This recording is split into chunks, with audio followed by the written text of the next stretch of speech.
अस्सलाम वालेकुम, मैं हूं आपका टीचर शामून बशीर और मैं आपको पढ़ाऊंगा दहम जमात का रियाजी। आज के लेक्चर में हम सीखेंगे मुख्तलिफ रबों में तकोनियाती निस्बतों की अलामतें कि मुख्तलिफ रबों में जो तकोनियाती निस्बतें हैं उनकी क्या क्या अलामात होती हैं। तो चलिए हम चलते हैं वाइट बोर्ड की तरफ और आज का लेक्चर शुरू करते हैं। मुख्तलिफ रबों में तकोनियाती निस्बतों की अलामात। तो इस लेक्चर में हम देखेंगे कि हमारे पास जो तकोनियाती निस्बतें हैं साइन थीटा, कॉस थीटा और टैन थीटा, और इसके अलावा इनके जो माकूस हैं कोसेकेंट थीटा, सीकेंट थीटा और कॉट थीटा, हम इनके मुख्तलिफ रबों में देखेंगे कि इनकी क्या अलामात होती हैं, ये किस रबे में ये मुस्बत होती हैं और किन रबों में ये मनफी होती हैं। तो इसको जो है वो हम तफसील के साथ देखते हैं। तो यहाँ पे अगर हम देखें जो हमारे पास तकोनियाती निस्बतें हैं, तकोनियाती निस्बतों साइन थीटा, कॉस थीटा और टैन थीटा में अगर थीटा रबा जाविया ना हो, रबा जाविया के बारे में मैं आपको बताता चलूँ। रबा जाविया एक ऐसा जाविया होता है जिसका जो इख्तितामी बाजू है वो एक्स महवर या वाई महवर पर अगर हो तो वो रबा जाविया कहलाता है।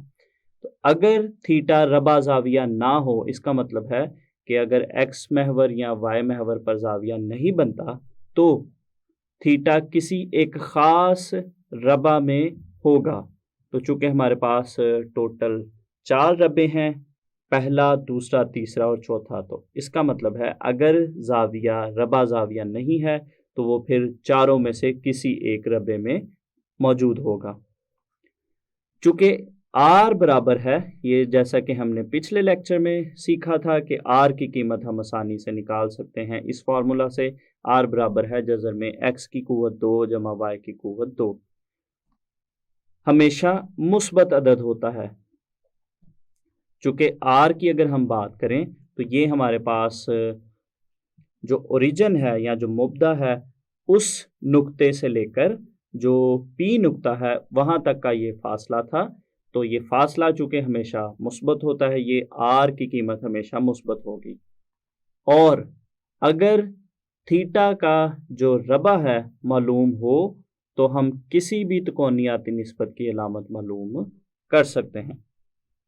तो यहाँ पे अगर हमें पता हो कि हमारे पास जो थीटा जाविया है वो पहले रबे में है, दूसरे में है, तीसरे में है या चौथे में है, तो उसकी मदद से हम आसानी से तकोनियाती निस्बतों की अलामात के बारे में बता सकते हैं। तो मज़ीद इसको हम देखते हैं, एक एक करके हम इसको देखेंगे कि अगर हमारे पास जो जाविया है पहले रबे में हो, दूसरे में, तीसरे और चौथे में हो, तो फिर इन तकोनियाती निस्बतों की क्या अलामात होगी। तो सबसे पहले अगर हम पहले रबे की बात करें तो यहाँ पे स्टूडेंट्स अगर थीटा जो है, जो हमारे पास जाविया है पहले रबा में हो तो, और जो नुक्ता पी एक्स वाई है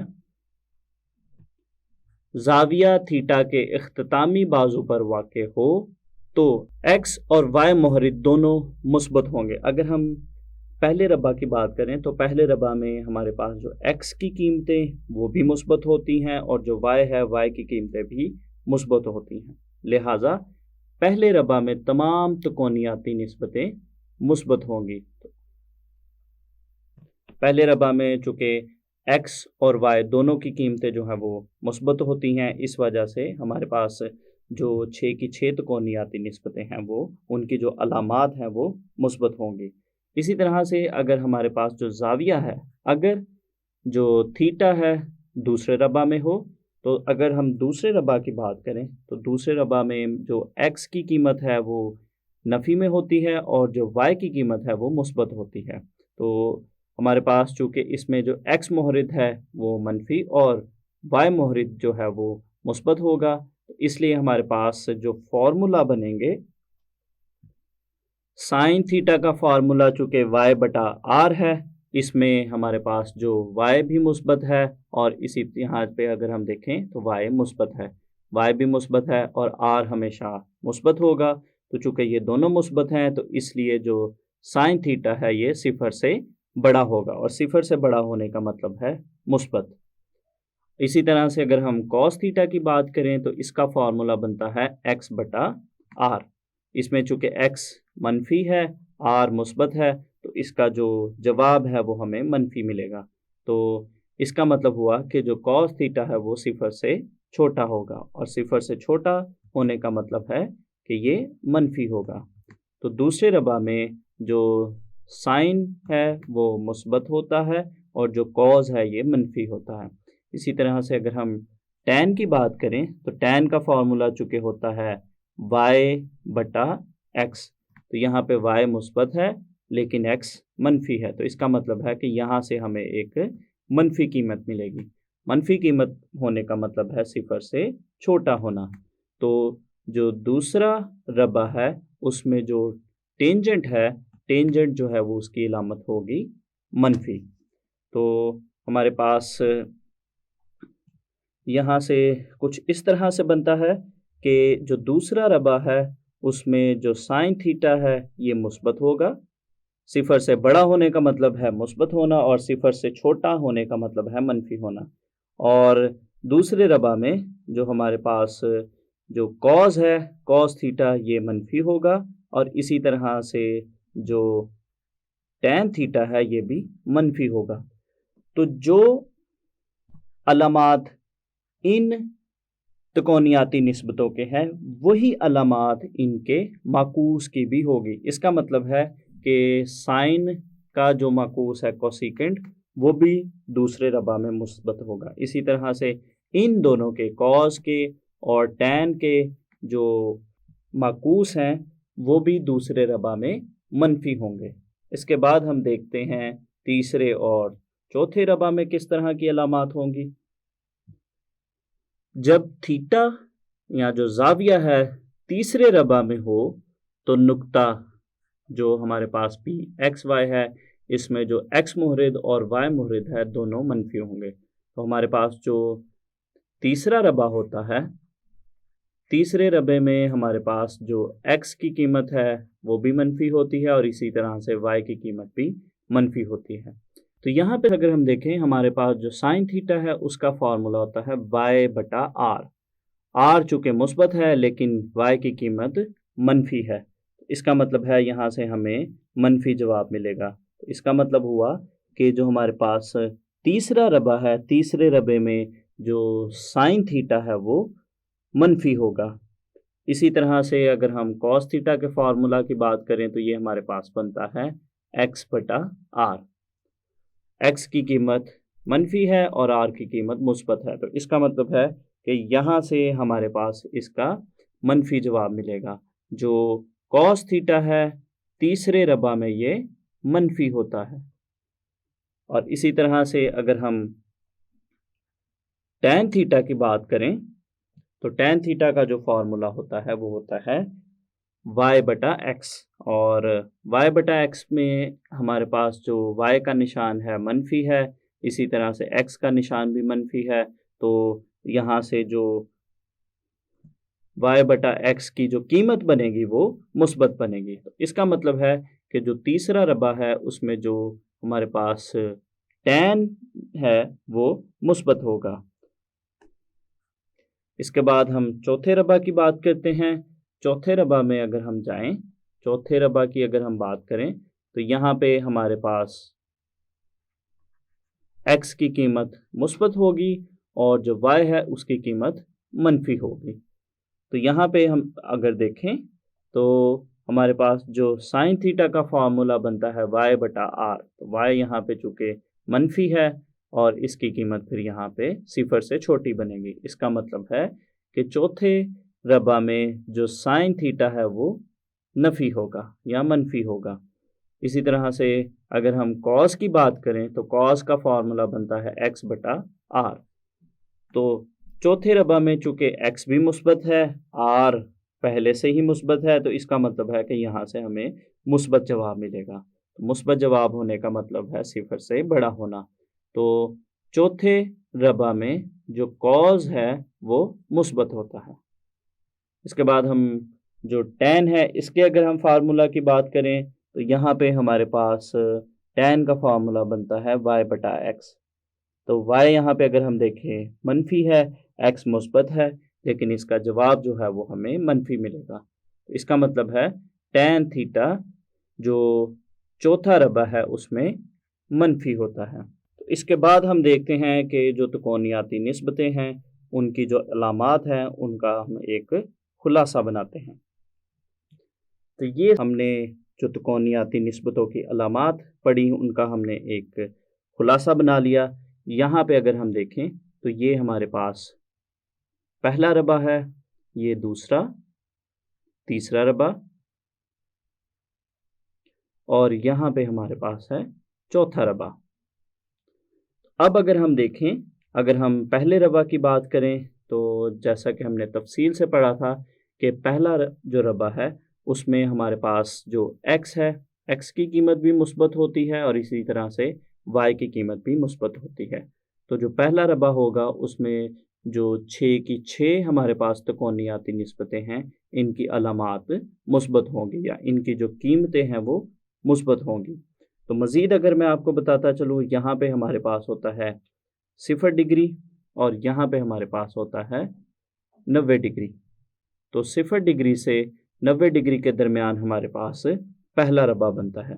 तो यहाँ पे इन ज़ावियों पर, इस 0 और 90 के दरमियान के जितने भी ज़ाविये हैं उन ज़ावियों पर अगर हमारे पास इन 6 की 6 त्रिकोणियाती निस्बतों की हम कीमतें अगर निकालेंगे तो वो हमेशा हमारे पास मुस्बत जवाब आएगा उनका। इसके बाद अगर हम दूसरे रबा की बात करें तो दूसरे रबा में हमारे पास यहाँ पे y की कीमत मुस्बत है और यहाँ पे हमारे पास जो x है, x की कीमत हमारे पास यहाँ पे मनफी होगी। तो इसके मुताबिक हमारे पास जो दूसरा रबा है, दूसरे रबा में हमने देखा कि हमारे पास जो साइन और इसका जो माकूस है कोसिकेंट, इन दोनों की जो कीमतें हैं या इन दोनों की जो अलामात हैं वो मुस्बत होंगी और बाकी जो चारों हमारे पास त्रिकोणियाती निस्बतें हैं उनके निशान या उनकी अलामात या उनकी कीमतें नफ़ी में होंगी, मनफी होंगी। तो यहाँ पे अगर हम देखें तो इस जगह पे हमारे पास जो है वो 180 दर्जे का ज़ाविया है। तो जो दूसरा हमारे पास रबा है 90 डिग्री से लेकर 180 डिग्री के दरमियान के जो ज़ाविये हैं वो दूसरे रबा में आएंगे और उन ज़ावियों पर अगर हम इन 6 की 6 त्रिकोणियाती निस्बतों की अगर हम कीमतें निकालते हैं तो हमारे पास ये दो जो निस्बतें हैं साइन और कोसिकेंट, इनकी कीमतें मुस्बत आएंगी। बाकी सब रेशोज़ जो हैं, बाकी जो 4 की 4 त्रिकोणियाती निस्बतें हैं उनके जवाब नफ़ी में आएंगे। इसके बाद हम चलते हैं तीसरे रबा की जानिब। तो तीसरे रबा में अगर हम देखें तो तीसरे रबा में हमारे पास जो x है, x की कीमत हमारे पास मनफी में है और इसी तरह से जो y है, y की कीमत भी मनफी में है। तो इसका मतलब हुआ तीसरे रबा में x भी नफ़ी होता है और y भी मनफी होता है। तो तीसरे रबा में जैसा कि हमने देखा कि हमारे पास ये दो ऐसी त्रिकोणियाती निस्बतें हैं tan और cot जिनकी कीमत मुस्बत आती है। बाकी चारों जो है हमारे पास त्रिकोणियाती निस्बतें उनका जवाब मनफी में आएगा। तो यहाँ पे अगर हम देखें, यहाँ पे हमारे पास 270 डिग्री का ज़ाविया बनता है। तो हमारे पास 180 डिग्री से 270 डिग्री के दरमियान जितने भी ज़ाविये हैं वो तीसरे रबा में होंगे। तो इन ज़ावियों पर अगर हम इन 6 की 6 त्रिकोणियाती निस्बतों की कीमतें निकालते हैं तो हमारे पास tan और cot का जो जवाब है वो मुस्बत आएगा और बाकी चारों जो त्रिकोणियाती निस्बतें हैं उनका जवाब मनफी में आएगा। और आखिर पे हम चौथे रबा की बात करते हैं। तो यहाँ पे हमारे पास y की कीमत मनफी होती है और x की कीमत मुस्बत होती है। तो x मुस्बत होता है और y जो है वो मनफी होता है। तो इस चौथे अगर हम रबा की बात करें तो चौथे रबा में हमारे पास जो कॉज और सीकेंट है इन दोनों की अलामतें मुस्बत होंगी, बाकी चारों त्रिकोणियाती निस्बतों की अलामतें मनफी होंगी। तो यहाँ पे अगर हम देखें वापस इस जगह पे आए तो हमारे पास यहाँ पे बनता है 360 डिग्री। तो 270 डिग्री से 360 डिग्री के दरमियान के जो एंगल है वो चौथे रबा में आएंगे। तो चौथे रबा में मौजूद जितने भी ज़ाविये हैं उन ज़ावियों पर अगर हम इन त्रिकोणियाती निस्बतों की कीमतें निकालते हैं तो कॉज और सीकेंट की कीमतें आएंगी मुस्बत और बाकी चारों जो त्रिकोणियाती निस्बतें हैं उनकी कीमतें मनफी में आएंगी। और इसको मज़ीद आसानी से समझने के लिए यहाँ पे मैंने आपके सामने एक बॉक्स बनाया है, एक डिब्बा बनाया है और उसमें मैंने जो हमारे पास यहाँ पे पहला रबा है उसमें मैंने लिखा है ए, दूसरे रबा में लिखा है एस, तीसरे रबा में लिखा है टी और चौथे में लिखा है सी। तो ये बना हमारे पास ए एस टी सी। और अगर हम देखें ए का मतलब है ऑल, एस का मतलब है साइन, टी से मुराद टेंजेंट है और सी से मुराद कोसाइन है।